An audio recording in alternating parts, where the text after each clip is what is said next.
YouTube, what's going on? Mike here. Got my hoodie on today. It's cold, but it's not as cold as probably where some of you guys are at. But it's about 50 degrees this morning. Well, 52 degrees, that's what it says. But happy Thanksgiving to everybody. Happy holidays, you know, all that good stuff. Wanted to check in with you guys this week. I didn't do too much last week. I didn't work on Thanksgiving. I didn't work on Friday, and I did work that Saturday, but I didn't work a full day. I only worked like 3-4 jobs. So I had a pretty good vacation, I would say. Had to just hang out with the family, you know, and just catch up on some rest. I was really busy before then. Right now, this week I'm not too busy as I was last week. It kind of slowed down. Sometimes it'll slow down the first week, December for me. I'll realize that, but then it'll pick right back up. Later on the end of this month, I'm gonna be going on a little trip with my daughter to California, so that should be good.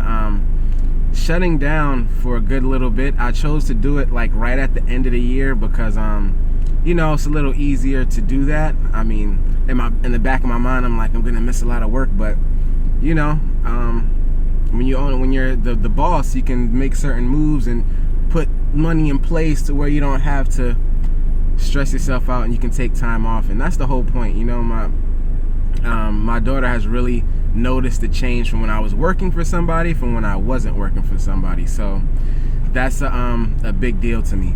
So all right, so pretty much I'm gonna make excuse me, I'm gonna make another video on some specialty tools.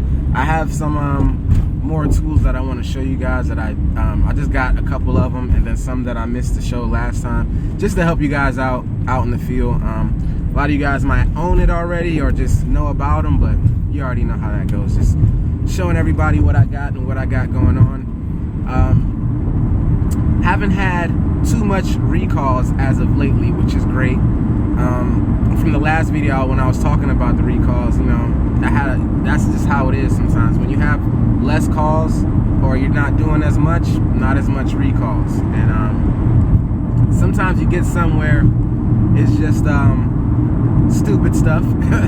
Today I have to go back to a GE dryer. Now, after doing a little research on it, and I didn't, because when I was there going through the tech sheets, it didn't give me the right, it didn't just show me the specifications of everything, but somebody prior to went there and put on, I guess, the thermostat. I didn't notice at the time what the thermostat was rated at, or because it tested good, but the temperature rating of the thermostat was not the proper rating for the dryer.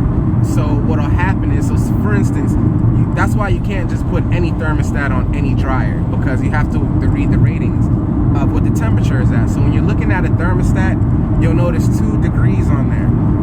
If it's 250, then it's 80, or if it's, so how it works is, or this one in particular had 300 and a negative 30 on it. So if you guys don't know, how it works is that first temperature is basically telling you what's the highest point or what's the temperature it's supposed to be at. Sorry about that, it's annoying sometimes. But so yeah, the first temperature is where the highest point is supposed to be at. So for instance, if it's 250, dryer gets up to 250. The other number is the negative number. So what happens is, once it gets to that 250 mark, then that other number, which is if it's negative 50, 80, whatever the number is, it'll drop down that degree, and then once it hits that degree point where it's dropped down to, you know, say if it's negative 80, then it'll go down negative 80 degrees, then it'll prompt the heater to click back on to come. That's how the thermostat works, the cycle. So if the thermostat is not rated properly and it's too high, it'll blow you know, the other sensor, which is the high limit sensor, it'll blow that sensor. It will overheat essentially the unit if it's rated too high, or you know, or if it's rated too low, it won't dry properly, or it'll seem like it's taking longer to dry than what it used to. So keep out for those things. You can't just put any part on anything without knowing what is for. Like, for instance, like one time I went to I was going behind somebody, and not to say that it didn't work, it just was taking longer to drain. So somebody, I think it was a LG washer not draining properly. So the pump that they put on there was a dishwasher pump. Now, you know, granted, it would work, but it just wasn't draining the water out fast enough like it was supposed to. So, you know, just certain things like that you gotta look out for. Now, and to be honest with you, in this appliance repair field, after all these years doing stuff, there's certain things I've tried. There's certain things, you know, just to know what's the right way and what's the wrong way, what happens when you do it the wrong way, what happens when you do it the right way. I've had time to, or I've had the opportunity to do those things, especially with warranty calls. So warranty calls is a little different. COD calls is definitely a little, you can't really do that much. I don't, at least. I don't play around with COD calls. I get to the point, get it done, move on to the next one. So for all you guys that start out doing warranty, it's a good thing to do that when you like transition to COD calls, or if you're doing COD calls, because I know guys, you know, shout out to the guys that hit me up all the time asking me questions. You know, Mo and what's the other guy's name? I forgot, but you know who I'm talking about. You guys that always hit me up asking me questions. There's a lot of you guys, but pretty much you can always ask me questions if you need to, but a lot of those guys already doing COD calls, like cash calls, you know, so everybody's gonna take a different lane, doing different things, and sometimes, you know, a lot of these guys are learning on the COD calls as they go, which is nothing wrong with that, you know, because a person will, you know, see you working, taking your time doing it. If it take you hours to do it, then that's next time is not going to take you that long. You know, it'll probably take you a quarter of that time, you know, a fifth of that time, whatever the case may be. But there's been times when I had jobs, you know, back in the day, I can't even remember how long now, where jobs take me more than, you know, half hour to diagnose. You know, if, you know, that's happened right now, is either something I haven't ran into, or I can't pull up the technical information for, or because at the end of the day, for me, when it comes down to, if I didn't have the tech sheets for something, let's just say, I can't say particularly what type of appliance, because any appliance, you're gonna have the basis of what you need to know. You know, like a wall oven, for instance, you know, when you're working on a wall oven, all it's gonna do is bake and broil, or convention bake, or whatever features they have. But let's just say that all it is gonna bake and broil. And you know, there's certain other things that I know that a wall oven has that's gonna do, is gonna have some sensors, you know, safety sensors for the fan that work the fan. You got you know, your door lock, you got your control board, you got, you know, it's just certain things, your temp probe, thermostat, you got you know, your bake and broil elements, blah blah blah. So if I know there was a problem with something, or if it's not baking or broiling, I know what to look for, where to start. Okay, is it getting power? You know, there's certain, you know, routines you do with certain things, because, you know, somebody asked me too. Oh, it's not somebody, this is Mike. Shout out to Mike, man. Mike asked me a long time ago though, and I forgot. He asked me how often do I use applianceology, or use or look up tech sheets for certain things, and I tell him not that much. You know, not that much nowadays, and he's kind of the same way. So being in it so long, certain things you don't need to look up, you just know where to look first and test. And, you know, certain things you do need the tech sheets for. Everybody's approach is different, you know, everybody's approach is different towards this appliance. Some people have the pre-diagnosis, they know what to have ready when they get there, you know, which is a good thing. For me, I do it, since I do a lot of warranty work and I do a lot of COD sometimes, especially when my wife answers the calls. She might not get the model number, she might not get the serial number.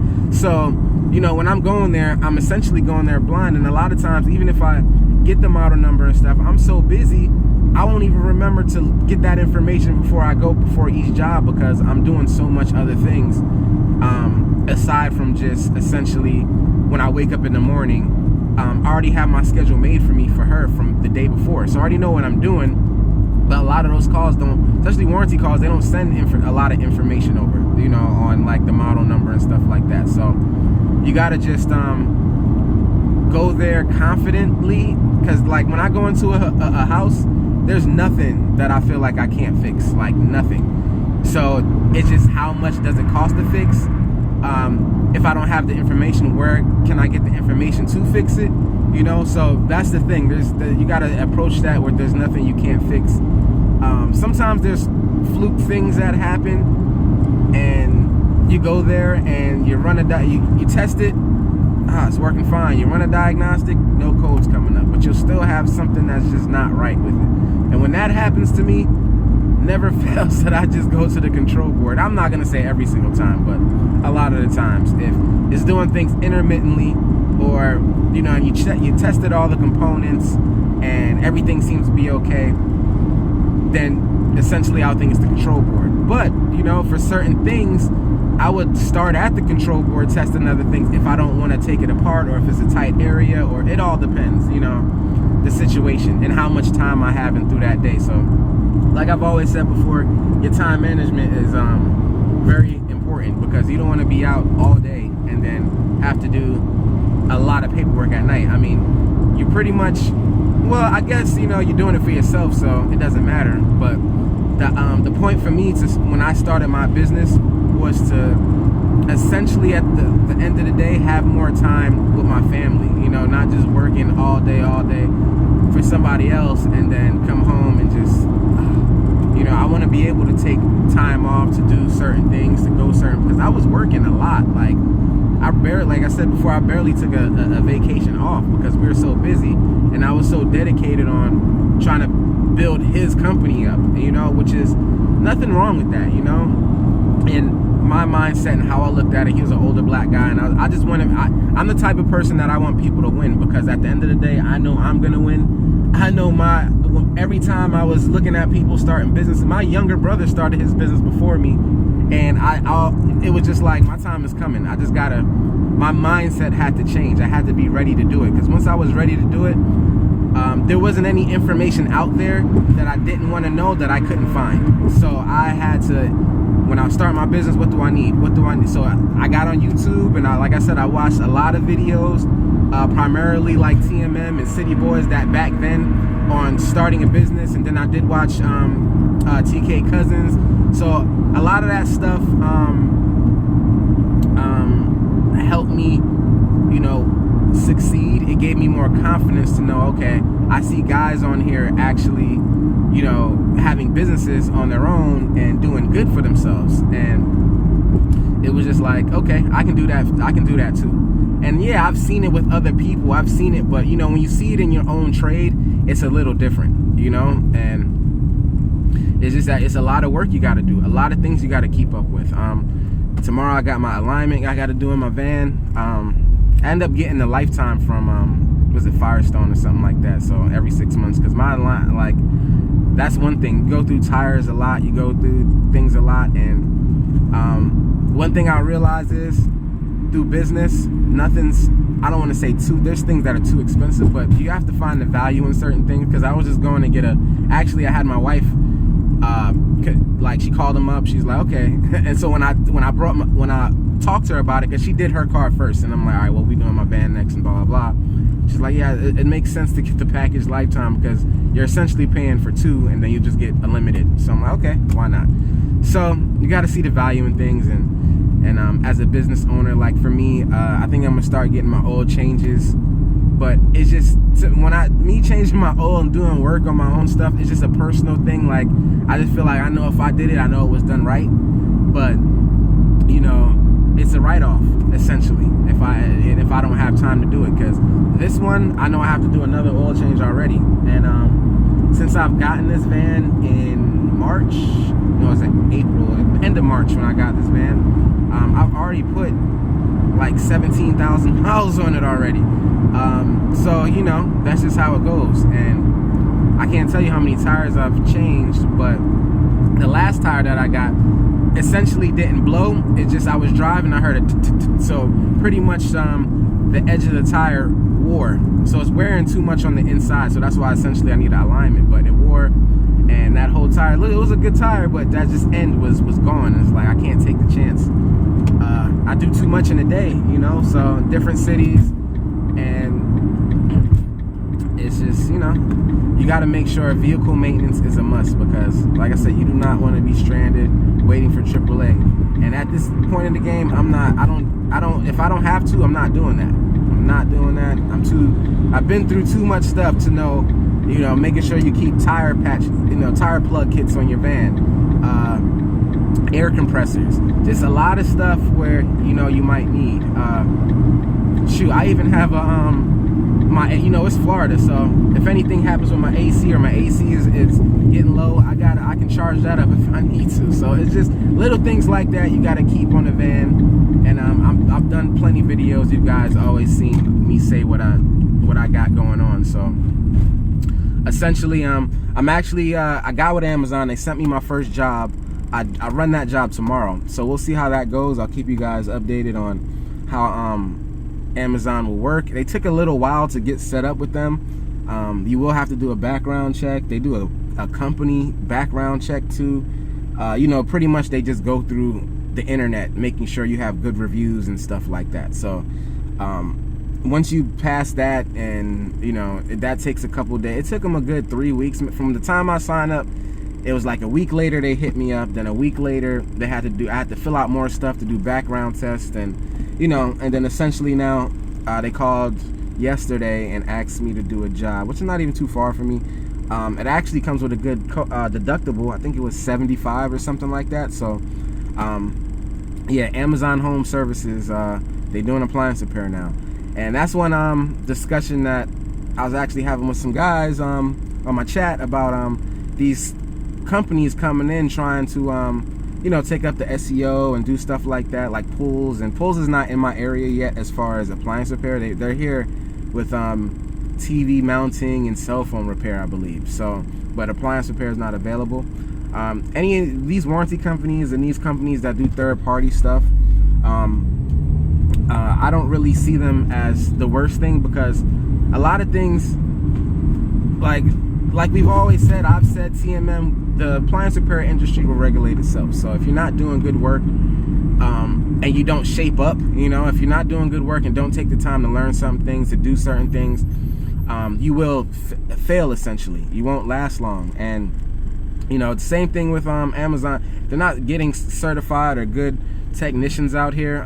They're not gonna last long, you know. So that's the thing. You gotta take the time to do your due diligence and know this stuff, because sometimes when I'm talking to some guys and giving them information, or hey, they'll say, hey Mike, it was that, or hey Mike, it was this, or thanks, or blah blah, all that does is make or solidify my knowledge for myself. It's not like, oh yeah, I'm the man. No, it just makes me know, all right, you know, everything that I think I know, you know. So because it, like I said, I don't take away anything from anybody, but I know me is like, I'm gonna always get work in this appliance repair field. I mean, I have, like I said, I'm building up my my clientele, and it's just it's working out. At the beginning of next year, I have goals that I need to like start on. I have goals that for the end of this year too, that I'm, you know, making sure I'm debt free, you know, my credit card, stuff like that, you know, just certain bill, my accounts are all paid up. Like, that's my end of the year situation. My beginning of the year situation is getting this van wrapped like ASAP. I just see too many vans around, and I'm like, man, and the only thing that's holding me back is the actual time to really price things. I got with one guy, he was a little too far away, and somebody that my brother knew, and I'm like, you know what, I might as well do something closer around my area, and if I'm gonna pay the same amount. So I just haven't took the time to really search, and I just got to do that, and take my van, like even getting an alignment for this. I had to make sure I scheduled an appointment for like 7:30 in the morning, because I don't want to have it out too late, and I don't want to have it out too early, because I don't know how that day is going to be, and I don't want to mess my time up at all. So as far as, yeah, I can use my other van, but the reason why I built this van up with a lot of stuff, I have to really take the time to really stock out that other van. But I told myself too, when I take I'm gonna focus on trying to hire somebody next year as well, and then I'm gonna really focus on having everything that's in this van in that van, all the stock parts. And that's another thing, guys. If you're starting your business, you guys should already know by now what stock parts you should be getting or seeing, because there's a pattern. You know what I'm saying? There's a pattern on certain things, and there are also parts that go within different models. You know, like dryers and washers or stuff like that. So just one thing I'll say is too, shout out to everybody on my Instagram that follows me and comments on my stuff. And one guy was like, it's just another secret trick. I want to say, when it comes to fixing appliances, there's certain things there's only one way to do, or steps to do things, but to me there's not always one way to do certain things. You know, like some guys change door boot seals taking the whole front panel off. I don't necessarily do that. Some guys, you know, if I usually take the front panel off to change drain pumps, which I usually do essentially, but if it's a stacked unit and I'm by myself, I'm not getting that stacked unit off. I'm leaning that thing back and changing the pump from underneath. So that'll essentially, honestly, doing that saves me more time than actually taking the whole panel off. But it's easier and more accessible to take the panel off when there's no dryer on top than to actually get the dryer down, then take the panel off, then put the dryer back up. It's, for me, it's a little too much. I've learned a lot of tricks. Even working on a washer with the dryer on top, and I have to change the valve or a dispenser or something. Man, I've had the dryer on top, especially if it's in a cubby or a wall, I've had the dryer lean to the back on the wall while I take the top off. And it's just a lot of little tricks that you want to, because I always tell people, when there's a will, there's a way. You're gonna get it done. And you know, sometimes I might not be able to get another person, so I'm like, okay, that's why you got to get a lift for your wall ovens. I mean, you got to get them to work on them anyway. I mean, what two guys are gonna really want to take a wall oven out, you know, and put it on the ground? I mean, if your installation is different, but yeah. So pretty much I'm gonna keep up with doing more videos again. Like I said, I've just been busy, and it's like time. But now, since I'm slowing down, I'm gonna start back up. I'm gonna get that specialty tool video out this week sometime. And yeah, shout out to everybody, man. Shout out to all the people getting into the appliance repair, appliance boot camp, all these. I just haven't been watching a lot of. I haven't been on YouTube as much as I wanted to be, so I gotta catch up with a lot of videos that I've missed. And you know, it's just that time of year. Everybody wants to finish the fourth quarter strong, and you know, we all trying to win. That's just what it is.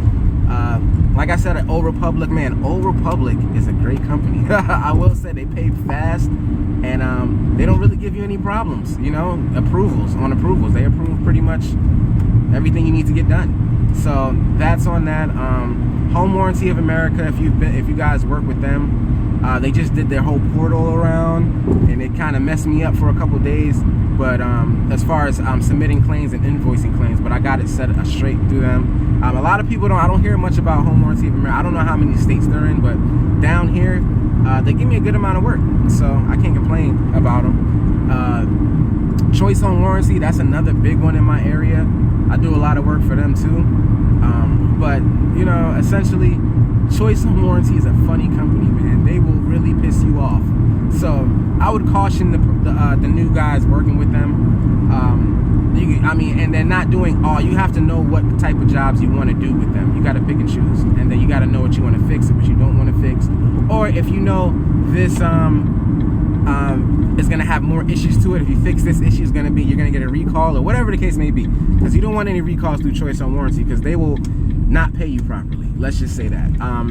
They will reinstate a job. Let's just say you finished it and 3 weeks later, I think I've said this before, and then you get a recall and you need another part, that now you get paid for that job from that essentially 3 weeks later, and have to start another 30 days. You won't get paid for the job. So it's a little frustrating, but not really, because like I said, I've been working for Choice Warranty for like 2 years now, so I already know how it goes with them. So that's fine. Actually, when I was working for a company, we did a couple jobs with them, and my old boss didn't like how they worked. But essentially, when you're a single guy operation, it's a little different. But it's a little different with them too. He just didn't like how their system was. He was always working with Lowe's, Home Depot, Warrantech, Assurant, or Home Depot's Assurion. So if you want to say Assurant, Assurion, ServiceNet, those type of companies where they're, I guess I want to say a little bigger, but who knows? Back then times changed, so now they might not be as big. But there's a lot of warranty companies out there for home warranty. Essentially, to me, doing home warranty really keeps my books filled, as far as I'm not getting a lot of COD. I don't pay for any advertising now, so the COD I get is just organically from referrals, people searching online, finding me online. And that's the reason why I feel like Yelp, Home Advisor, they, I don't know, been contacting me for years now, and keep contacting me. I'm like, no, I'm not paying for leads. Like I said, I went with Appliance Appointment in my first year, and I was only for like 2-3 months.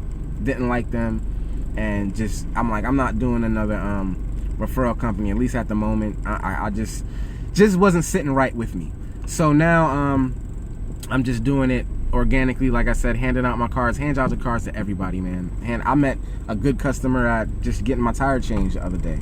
So, but anyway, didn't want to make it long as I did, but hit you guys up next time. I'll hit that video up this week. So later, guys.